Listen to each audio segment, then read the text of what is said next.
Drum roll. What's up, everybody? Sergio here with the professor. What is up, man? What's going on, man? How you doing, bud? I'm doing good now. I'm awake. I was falling asleep there for a sec.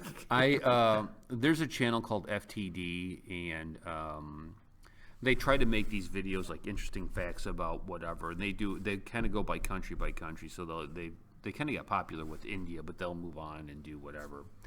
And so they're going to do interesting facts about MARCOS, which are the Marine commandos. I would kind of say they're not really recon like Marine.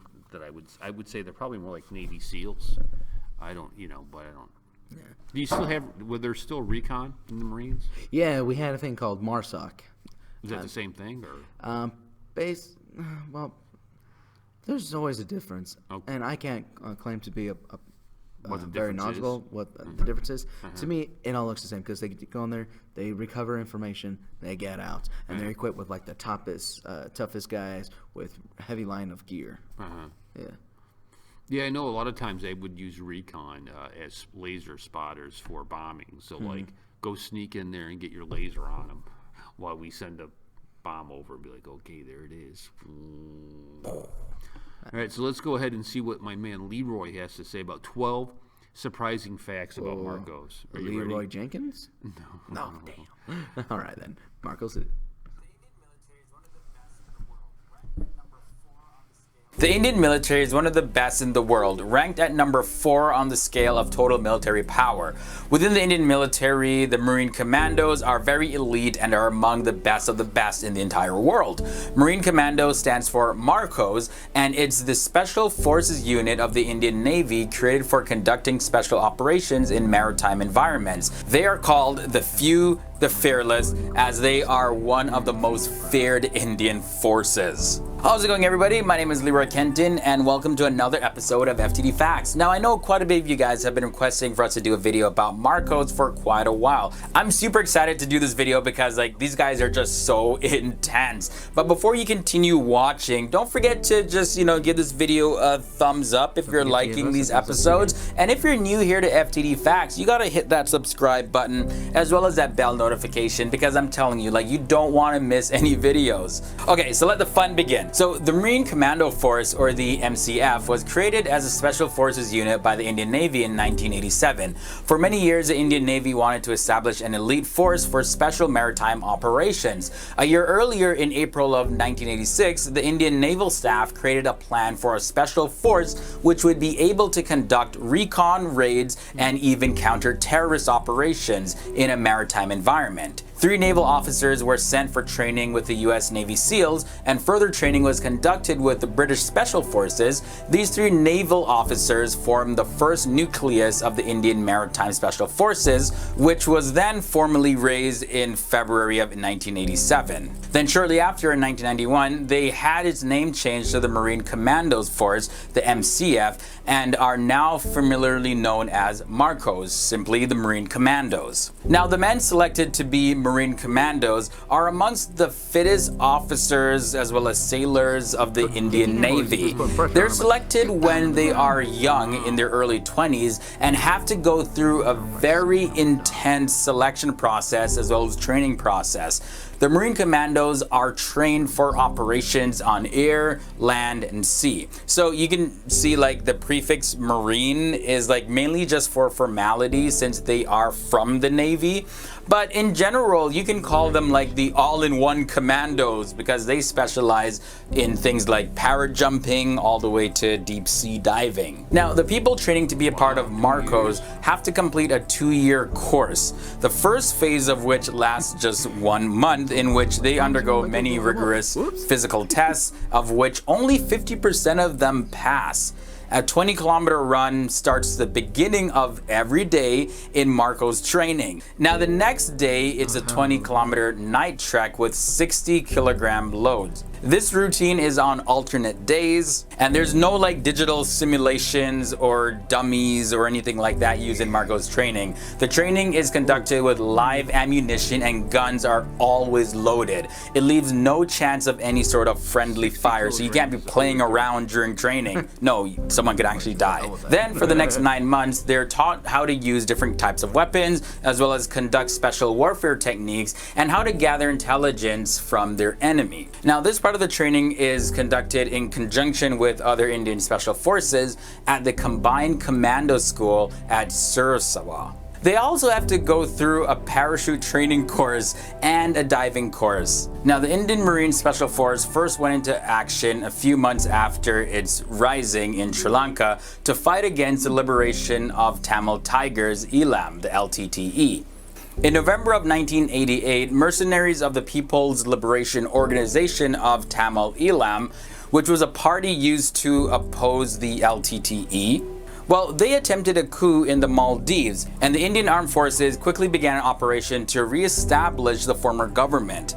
Under the code name Operation Cactus, Indian paratroopers on November 4th, 1988 swarmed the capital. However, 46 mercenaries with 27 hostages, including the Maldivian Minister of Education, they all managed to escape on board a merchant ship, until 2 Indian Navy vessels were able to capture it. So let's fast forward from that fact to MARCOS today. Now, the strength of the unit is a very closely guarded secret. However, sources say that the number could be close to 2,000 operatives and 10 groups of 200 personnel each. However, sources say that that number could be close to 2,000 personnel in 10 groups of 200 personnel each. Although MARCOS members are qualified to use a parachute and even undergo a combat divers course, which is not really a common practice in other commando forces, only a few manage to complete the free-for-all parachute training, and it's these few that are selected for operations with the Cosmos CE-2F-X-100 two-man submarines. Now, the unit's quick rise has changed the unit's role. It was intended to be dedicated to special maritime operations, but a considerable part of MARCOS is doubling as a Marine infantry assigned to the 340th Brigade with the usual flexibility of commando forces.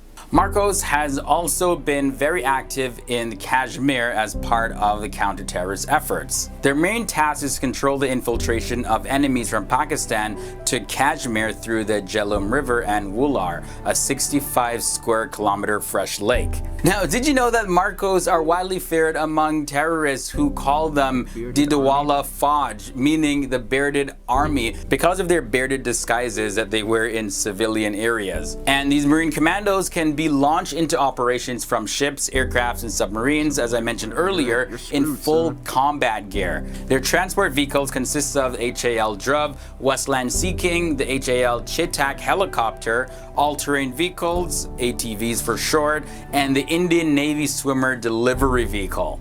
And finally, just recently on October 6 of 2017, MARCOS on board an INS Trishul carried out an anti-piracy operation in the Gulf of Aden.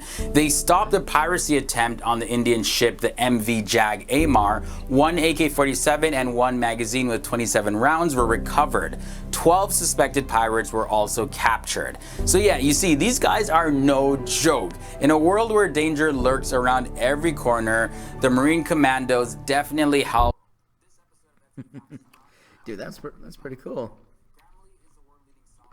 Two things came to mind. The bearded army. Yeah, the bearded army. I wonder if that's because they've grown their beards out to look like Sikhs and Muslims because they're in Kashmir, Jammu. I wonder. Yeah. You know, much like American forces did when they went into Afghanistan, you start to try to grow the beard so they could kind of stand in with the crowd and all that right, stuff. Yeah, right. God, I wish I could have grown my beard, but again, you had to be special forces because every day it's just wake up, shave. Like right now, this right here, I'd get my ass hazed if my officers were to see me. Really? Anybody. Oh God, yeah, man. And I was one of those people that actually would always have that 5 o'clock shadow as soon as I wake up the next day. It grows in pretty quick. They showed the Tamil Tigers, and they were talking about their operation against them. sounded an awful lot like Cafe Madras, which is a film with John Abraham. Yeah, John Abraham. You know John Abraham. Of course I remember John Abraham. Nice, yeah. John Good Abraham's movie. No, I think Cafe Madras, I think, is on Netflix. I think. I don't know. Yeah. It's a good movie. Yeah. Based on a true story, but I haven't put it together until now. But anyways, thank you so much for watching. Please like and subscribe. Please do, and we will see you guys next time. See ya.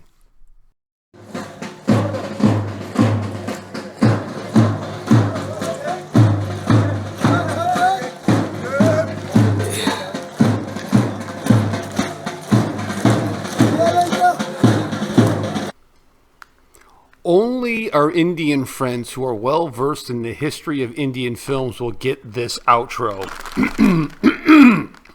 Freedoms! Bada, bada, bada, bada! Bada, bada, bada, bada! Freedoms! Bada, bada, bada, bada! Bada, bada, bada, bada!